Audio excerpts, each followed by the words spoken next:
Assalamualaikum dan salam sejahtera kepada semua ya. So hari ini sama podcast NR kita akan bincangkan tentang ilmu-ilmu susul galur, etika dan peradaban masyarakat Melayu. Okey, sebelum kita mulakan, macam biasa kenalkan diri masing-masing lah ya. So nama saya Ashri Syafiq bin Rabil. Saya Muhammad Aiman bin Nabi Jawi. Nama saya Mulid Nazmi bin Muhammad Amin. Nama saya Syamil Faris bin Muhammad Faisal. Nama saya Muhammad Amir Arif bin Osman Jailani. Okey, baik, terima kasih semua untuk pengenalan diri. Sekarang ni kita akan mulakan kita punya perbincangan. Sebelum kita memulakan dengan lebih rinci, saya akan menunjukkan dengan apa itu etika dan peradaban. Okey. Izinkan saya untuk cerita tentang etika. So, etika ni termasuk sifat yang menentukan lingkaran tu seorang. Okey, macam apa perbuatan yang kita buat, baik atau buruk, itu adalah etika. Jalan etika yang dibawa daripada perkataan Yunani, yang ethos maksud dia ya, yang bermaksud prinsip atau moral. Dia dapat semua kan? Okey, basically etika ni satu disiplin peraturan yang menentukan sama ada perbuatan itu yang baik atau buruk yang diamalkan dari kelompok manusia ataupun individu sendiri. Okey ya. So, mula-mula menurut Kamus Dewan Bahasa menyatakan etika ini adalah prinsip-prinsip akhlak dan moral ya. Okey, akhlak dan moral yang berbeza seakan semua mengikut pandangan individu yang lain. Sebagai contoh lah, sini di mana bahawasanya apabila kita bertindak jujur, maka kita akan tunjukkan belas kasihan ataupun perbuatan kita terhadap orang lain, jujur ya. Kalau etika kita adalah buruk, kita akan bertindak yang tidak baik lah, macam mencuri, mencuri ataupun membunuh, memfitnah, itu semua adalah perilaku yang tidak baik. Itulah dia yang dimaksudkan dengan etika ya. Saya akan tambah satu lagi untuk peradaban ya, before kita teruskan lebih perinci.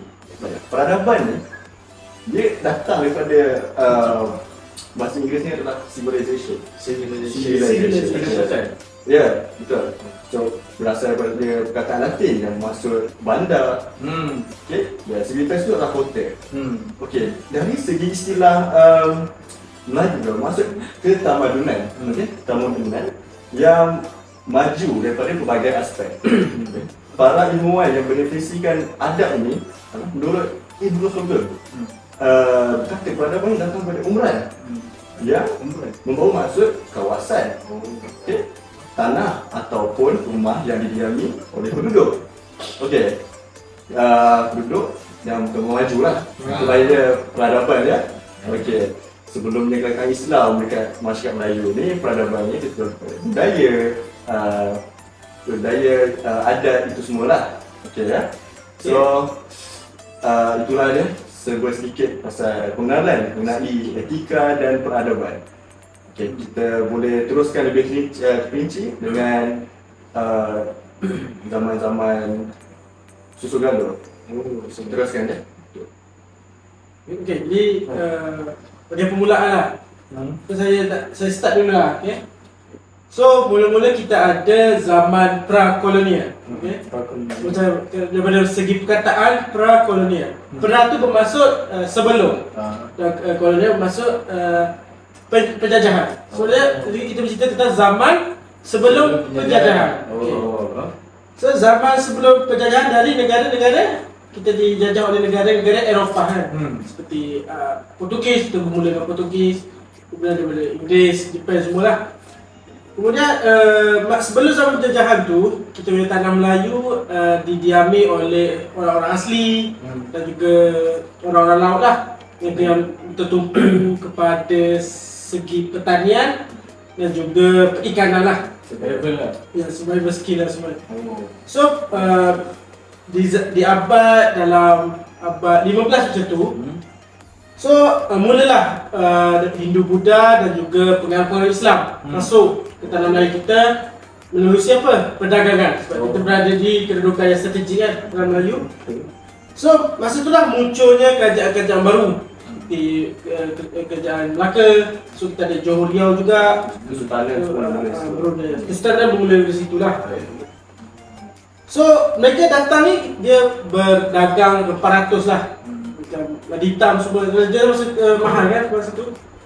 So masa tu juga Tanah Melayu apa orang kata mengekalkan, mengembangkan hubungan diorang dengan negara-negara jiran lah. Macam kerajaan-kerajaan Minangkabau semua. Thailand maksud. Ya, Thailand juga, Bugis kita ada. So itulah kita punya pengenalan daripada zaman prakolonial lah. Oh, okay. Macam tu saya nak cakap pasal etika utama lah. Ketika utama. Pada waktu zaman pra-kolonial ni kan. Waktu zaman pra-kolonial ni kan, adab ni kan, saya cakap pasal adab lah, generally lah. Adab ni maksudnya sebagai budi pekerti atau tingkah laku yang baik lah. Dan mempunyai budi bahasa yang tinggi. Dan contoh adab lah yang kita nampak yang masih lagi diamalkan pada zaman sekarang ni. Contohnya macam adab salaman kan. Kalau salaman dengan orang tua kita macam tunduk kan. Hormat kan. Dan bagi saya lah, adab ni perlu dipupuk sejak kecil lah. Kalau dipupuk sejak kecil ni, of course lah, ibu bapa kan. Ibu bapa mainkan peranan yang sangat tinggi lah kan. Kalau nak pupuk adab ni kan. Sebab kata patah apa, letup buluh biar ada di bulu kan. Ya, kecil. Lepas tu, kalau dengan adab yang baik ni kan, dia dapat lahirkan individu yang berjaya. Tak perlulah dari segi ekonomi pula. Dari segi pendidikan ni kan, adab pun penting kan bagi orang yang berjaya ni kan. Kalau tak ada adab, orang pun tak respect kan, tak hormat kita. Betul lah. Adab tu penting. Betul. Dan waktu zaman pra-kolonial ni, Tanah Melayu mempunyai etika dan peradaban Melayu lah. Peradaban yang maju lah. Dan seterusnya pula, etika yang seterusnya ada istiadat lah. Ada istiadat ni satu ketetapan yang dilakukan sejak turun-temurun. Dia macam kira rutin lah ataupun habit lah. Benda yang kita lakukan buat setiap hari berkali-kali lah. Bukan dalam setiap hari sangat. Jadi macam dan apa ni? Satu contoh yang kita boleh tahu adalah upacara atau majlis. Contohnya macam apa ni? Kalau kita orang Islam, kita buat upacara cukur jambul kan. Cukur jambul. Betul. Itulah Bayi ke? bayi Lepas 40 hari. pernah pergi? Habis 40 Pernah pergi? Dulu-dulu biasa lah. Yang ada maafan semua kan. Ya, betul. Yang apa? Bagi kita lah sebagai orang Islam lah. Tak kisah orang Islam ke agama pun, kita haruslah kita hormati ada istiadat kaum lain lah kan. Sebab kita ni berbilang bangsa kan, Malaysia. Oh, ya, betul. Setuju. Seterusnya ada Asam lah. Ada Asam ni dia biasanya diamalkan oleh suatu kaum lah. Sebuah penempatan, contohnya macam perkahwinan, kelahiran dan lain-lain lah. Ada Asam ni membawa maksud sebagai cara hidup iaitu kebudayaan. Ada Asam juga dianggap sebagai cara hidup bagi sesebuah masyarakat dan dia diterap sejak dulu lagi. Ada Asam juga dilihat sebagai perkara yang dilakukan berkali-kali juga, sama seperti adat istiadat tadi. Okey, terima kasih kepada Munif dan Amir atas pengenalan langsung gaduh pra-kolonial. Sangat baik ya. Okey, sekarang kita teruskan yang Aiman. Dia akan tentang yang lebih lanjut. Saya nak terangkan tentang apa? Permulaan, orang kata starting point in English. Okay? Zaman kolonial ni. Kat zaman ni, ramai masyarakat luar, pedagang luar datang, terutama dari bangsa Eropah, Portugis, Belanda, England, semua datang kat Tanah Melayu untuk tujuan utama diorang memang perdagangan lah, at the first place lah. Okay. Pada zaman ni, orang Melayu kita yang memang penduduk asal dekat Tanah Melayu ni, kebanyakannya memang duduk kat kawasan pedalaman lah. First thing first lah. Lepas tu, dia akan duduk dekat tepi sungai ataupun dekat laut. Dia ada 3 tempat je, penempatan awal lah kira orang Melayu. Lepas tu, diorang memang hidup sederhana, semua bergantung pada hasil tanaman ke, hasil laut ke, hasil diorang berdagang ke. So dekat situ, itulah orang kata dia punya basic, orang kata dia punya kerja-kerja harian untuk diorang sehari hidup lah pada zaman pra-kolonial ni. Pedagang banyak datang, pedagang luar banyak datang sebab diorang nak tukar. Macam tadi Amir kata, diorang datang sebab nak apa? 400 nak kita punya hasil bumi lah kira kan. Kita punya getah ke apa ke, kita punya minyak sawit ke, untuk diorang bawa balik. Tapi diorang ni sebenarnya jahat. Diorang datang semata-mata sebenarnya nak usyar. Lepas tu pada masa yang sama dia nak ambil tau kita punya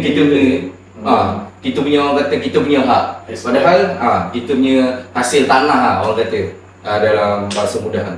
Diorang datang kasar, kurang ajar, layan kita punya orang Melayu macam orang kata nak tanah lah, macam tu. So diorang setiap kali datang, hari-hari datang, so diorang dah plan strategi yang memang diorang nak ambil tanah Melayu ni. So bila kat ujung-ujung zaman pra-kolonial ni, Kesultanan Tanah Melayu buat pertama kali jatuh kat tangan Portugis lah. Sebab Portugis datang menjajah dulu negara kita sebelum negara-negara yang lain kan. So memang diorang ni jahat lah kiranya. So patut kita hargai lah jasa-jasa orang yang mempertahankan tanah Melayu ni tu. Setuju kan. So Syami, ada nak tambah apa-apa? Okay, korang tahu tak ada beberapa tokoh yang terlibat sewaktu zaman pra-kolonial ni? Okay, salah seorang dia ialah Bendahara Tun Perak. Okay, dia ni ada kuasa untuk melantik sultan. Tapi sultan yang dia nak tu kenalah adil, pemurah dan betul ansur. Okay, salah satu pencapaian dia pernah menjalinkan hubungan diplomatik yang intensif. Maksud kepribadian dia ni telah mendapat pujian yang tinggi dari pelaku luar. So diorang akan sangat-sangat interested nak pelabur dengan dia. So untuk tokoh kedua ialah Ibnu Khaldun. Okay, Ibnu Khaldun ni sumbangan dia banyak dedikasikan dia punya budaya dan tamadun masyarakat Arab sebab dia datang dari Arab kan. So dia pernah menulis buku yang sehingga kini disebut sebagai Al-Muqaddimah. Al-Muqaddimah ni bermaksud permulaan. Betul. Okey. Tetapi walaupun kita tak proses dalam Melayu. Tapi dia punya cara hidup dia telah dipakai dalam Melayu. So secara langsung masyarakat Melayu ini telah mengamalkan adat dan tradisi Melayu, tetapi dia ikut tradisi sekarang. Berlandaskan tradisi.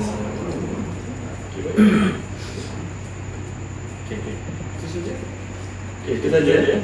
Terima kasih atas semua cerita pra-kolonial. Kita akan sambung pada next Susu Gambaro kembali selepas ini bersama Podcast NR.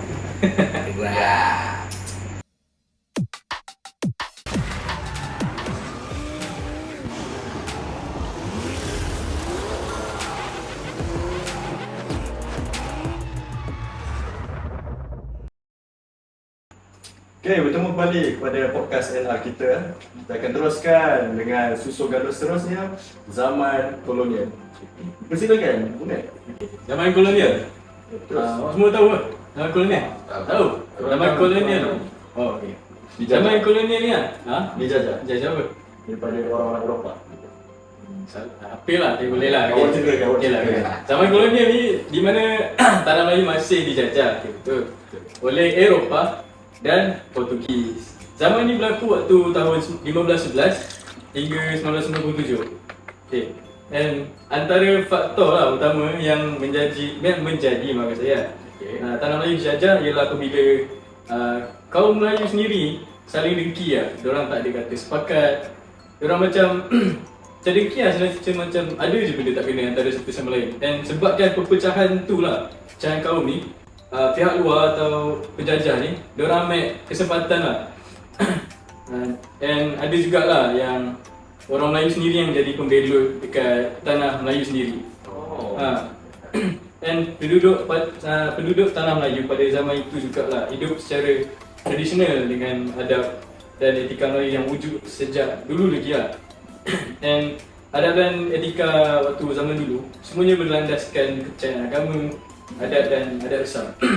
Dan waktu zaman kolonial ni, pihak British dia bawa masuk semua buruh asing lah daripada negara China, India ke tanah Melayu untuk melakukan kerja dalam kerja untuk eksploitasi sumber jadi kan. Dan British pula bawa masuk buruh kerja tersebut dengan alasan untuk memenuhi keperluan ekonomi, tapi keperluan ekonomi yang dapat menguntungkan apa ni? Tanah Melayu dan pihak British lah. Tapi pihak British ni dapat keuntungan lebih lah, dan diorang pentingkan diri sendiri.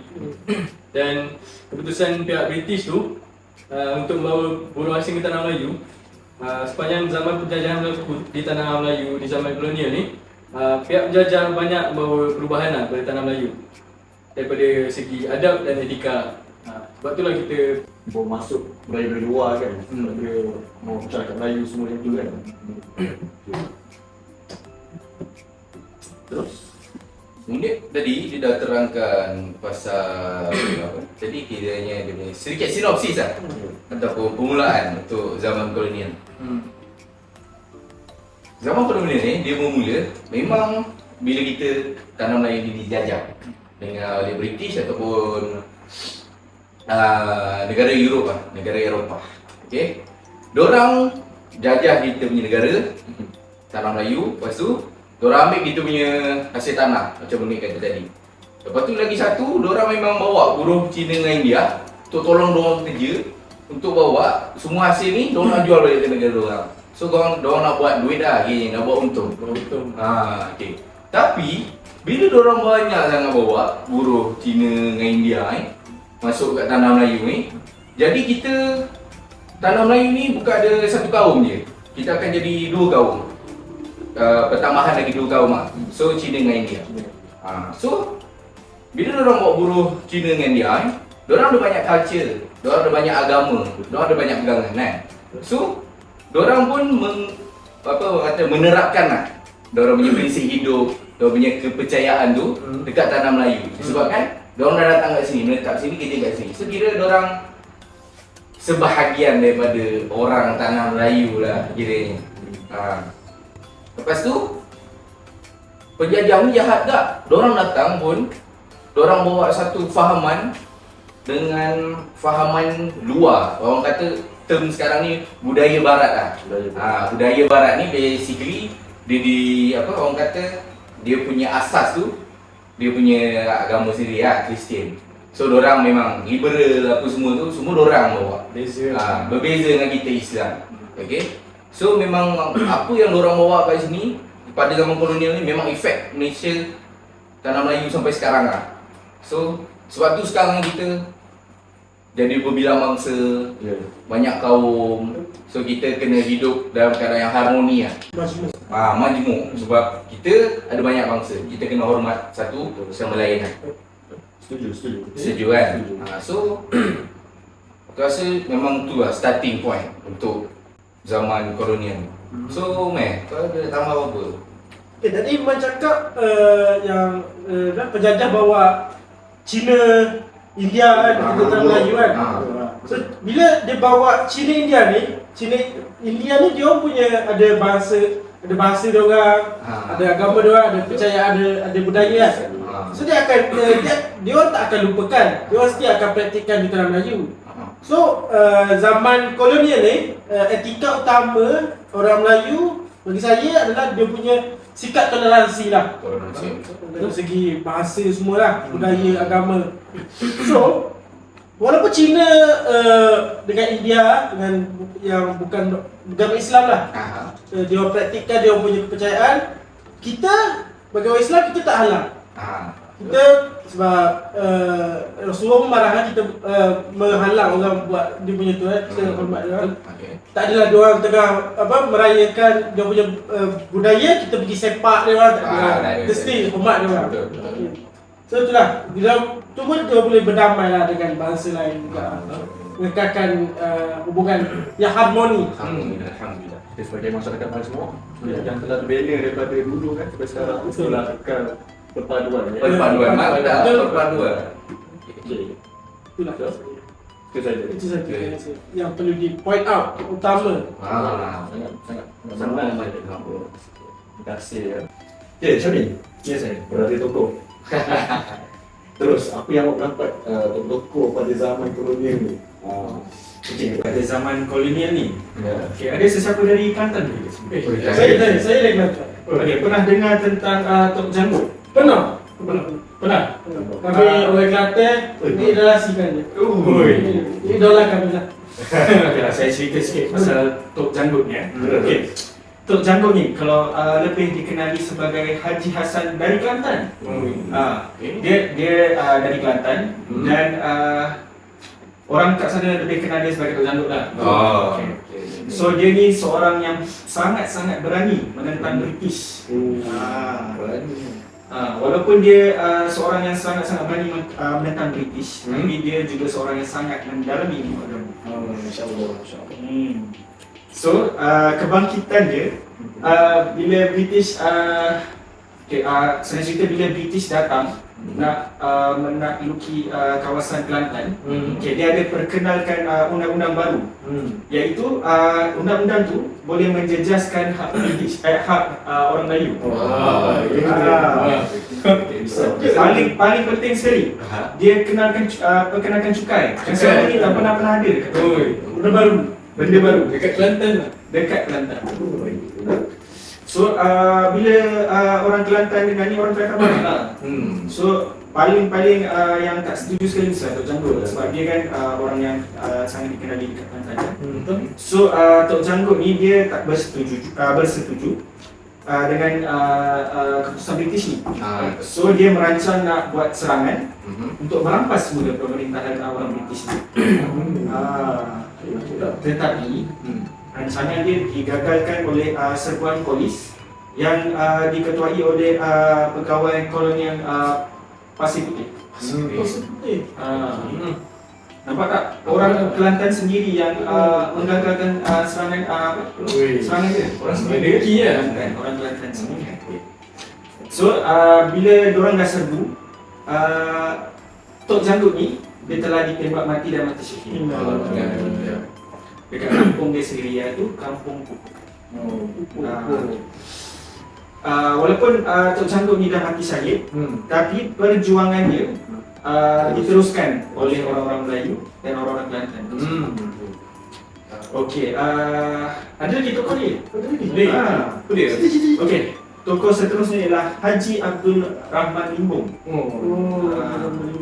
Okey, Haji Abdul Rahman Limbong ni dia pun dibesarkan dalam orang-orang ilmuwan agama juga.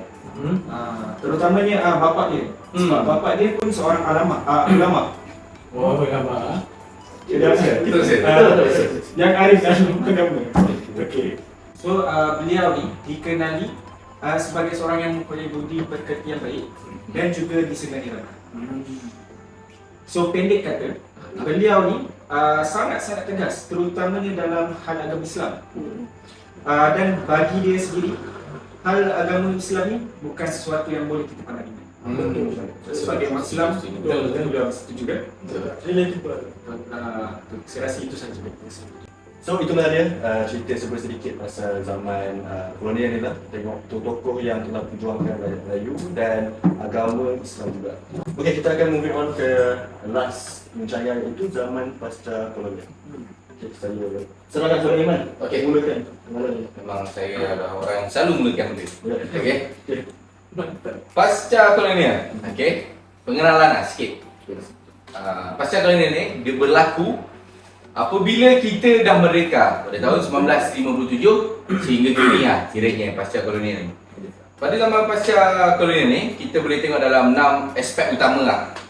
Adat, ada istiadat, ada resam, etika, etos dan etiket. Maksudnya benda ni yang kita nampak sehingga kini lah.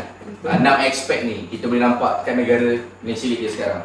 Okey, banyak adat dan resam yang datang daripada zaman-zaman pra-kolonial dan kolonial ni dipraktikkan sehingga zaman pasca kolonial ni. Kiranya pada masa sekarang lah. So, kita punya pencampuran adat, banyak adat resam ni memberi efek yang besar kepada perpaduan negara kita lah. Okey. Lagi satu, zaman pasca kolonial ni sekarang ni kira lagi berkembang disebabkan kita ada kemajuan teknologi dan media sosial lah. So kita banyak diberi pendedahan tentang budaya-budaya daripada orang Malaysia sendiri, budaya-budaya luar. Kita boleh mengenali budaya dan etika ni dengan lebih mendalam sebab kita dah di zaman pasca kolonial. So itu dah orang kata sedikit basic tentang apa tu zaman pasca kolonial. So Syami, ada apa-apa tak kau nak tambah ke ataupun kau ada point untuk pasca kolonial ni? So kalau untuk etika utama yang perlu ada pada yang senang cerita yang pernah ada untuk pada zaman pasca kolonial. Okey, salah satunya kita kan tengah cakap pasal peradaban manusia, betul? Betul. Okey.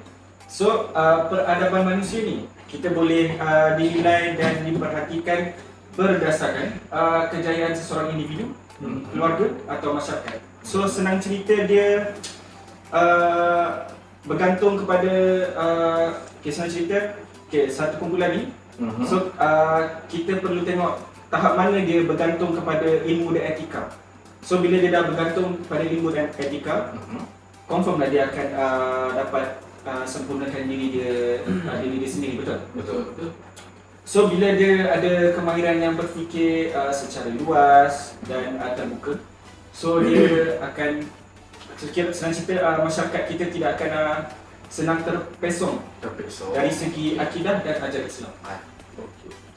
So benda ni sangat-sangat berguna sebab perkembangan Islam dekat Malaysia ni sangat-sangat memerlukan akidah dan ajaran Islam, betul?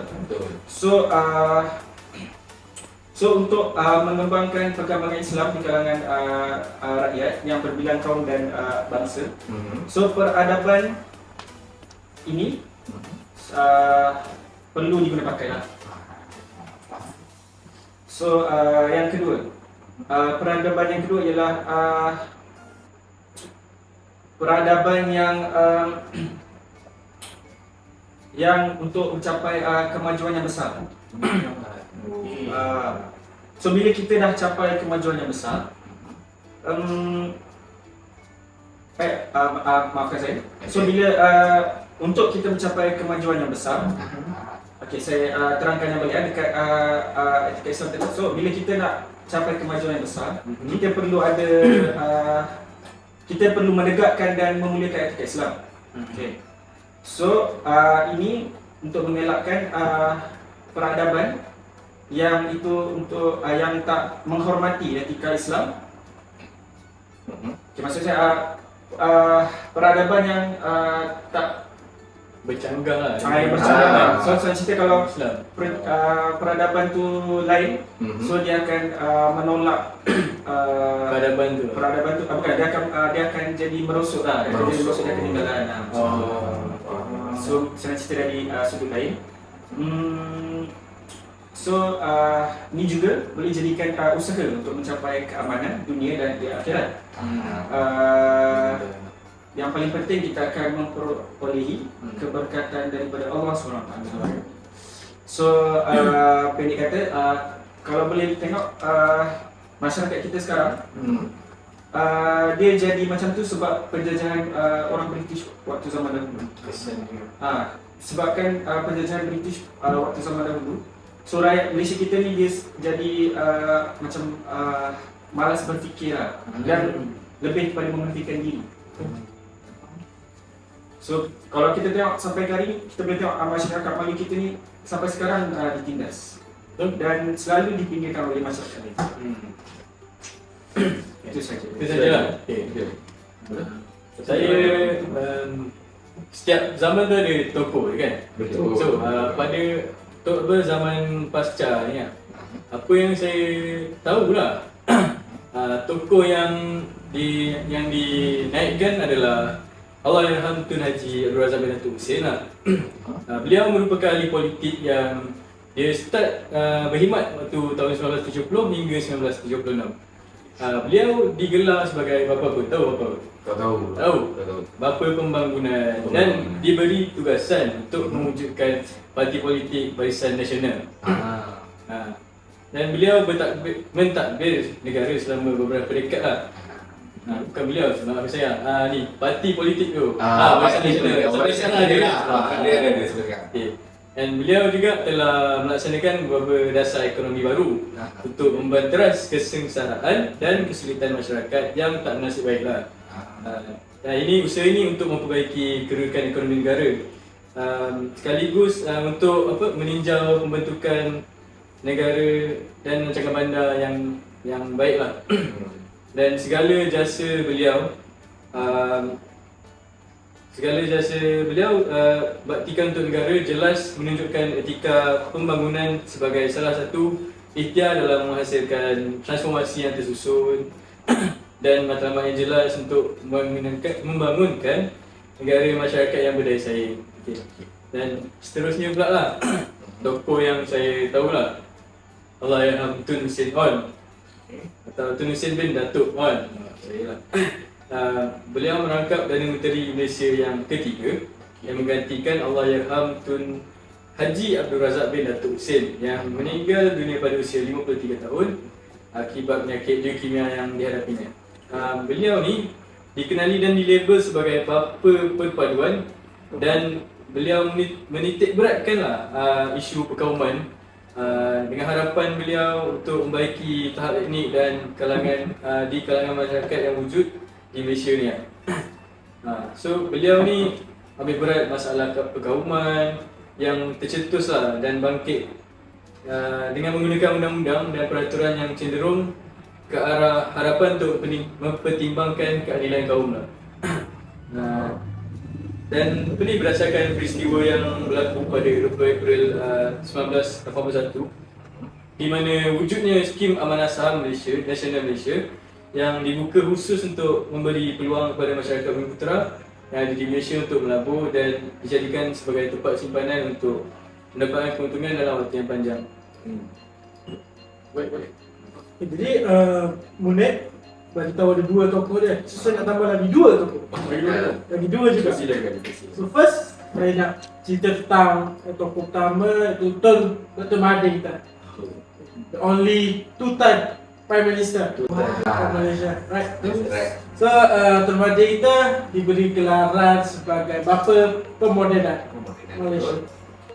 So ketika zaman Tun Dr. Mahathir kita ni, dia antara jasa-jasa dia lah, dia memfokuskan pada pembangunan infrastruktur, sesuai dengan aspek tadi, civilization kan. So, masa tu untuk infrastruktur dia bangunkan KLIA, KLCC juga, satu Tun Mahathir. So kemudian dia juga mengenakan untuk pembangunan sumber daya manusia satu melek sesukan. Siapa tak ingat satu melek sesukan? Setiap tahun kena pergi. So untuk dari segi untuk kemajuan teknologi, dia mengenakan konsep LUIS polisi Pandan Barat. Untuk Lukis, okey. untuk last kali untuk dari sumbangan kepada alam sekitar sendiri. Sebab dia buat infrastruktur semua kesan rumah hijau tinggi. So dia tak lupakan dia punya alam sekitar, nature kita. Okay, dengan mengenakan penjajian alam sekitar pelbagai hala. Dan tokoh kedua pula saya nak cerita pasal Datuk Seri Najib. Datuk Seri Najib. So bos kita ni diberi gelar bapa transformasi negara. Ya. So dia menggalakkanlah nilai-nilai keharmonian dan kepaduan menerusi konsep apa? Satu. So kemudian dia juga mendorong pada keadilan sosial lah. Kebiasaan daripada segi ekonomi rakyat semua. Dia bagi BRIM. BRIM. So program Rakyat Satu Malaysia Prima. BRIM 200.5 300 sangat membantu Klinik kesihatan Malaysia. Lepas tu untuk dari segi ekonomi pula, dia memperkenalkan plan transformasi ekonomi 2010 tu untuk. Dan last sekali dari segi kesihatan tadi tu semangat untuk kepada dia nak perbaiki kualiti hidup masyarakat lah. Dia buat skim peduli sihat. Dia buat yang Planet Satu Malaysia tu, dia Satu Malaysia banyak kan. So itulah, walaupun dia ada jenis skandal sendiri, tapi Kita ada apa lah. sebab kesalahan dia jangan kita abaikan jasa-jasa dia, okay, pada rakyat kita sepanjang zaman pemerintahan dia lah. Okay lah. So dari sini kita boleh nampak je etika dan peradaban ni memang dibawa daripada dulu susu-susu sampai lah daripada zaman pra-kolonial, pasca-kolonial dan sampai sekarang sehingga zaman moden ni nampak tidak hilangnya adab dan etika tu ya kan. Memang bawa dulu kita punya budaya daripada budaya Melayu, Cina dan India jugalah kita nampak kita apply sampai sekarang ya. So dan juga kita janganlah lupa kepada tokoh-tokoh yang telah memperjuangkan hak-hak kita dan hak kita dan juga pelbagai yang telah diberikan untuk memberi keharmonian dan kebahagiaan terhadap perjuangan. Saya rasa itu sajalah untuk kisah kita ini. Terima kasih kepada semua yang sudi mendengar ya daripada awal hingga habis. So harap ini semua boleh jadi pengajaran ya semua mengenali supaya kita tak lupakan sejarah, etika dan peradaban. So kami semua undur diri dulu. Terima kasih semua dan Assalamualaikum. Jangan lupa like dan share. Subscribe. Tombol tekan di bawah. Bocah. Eh.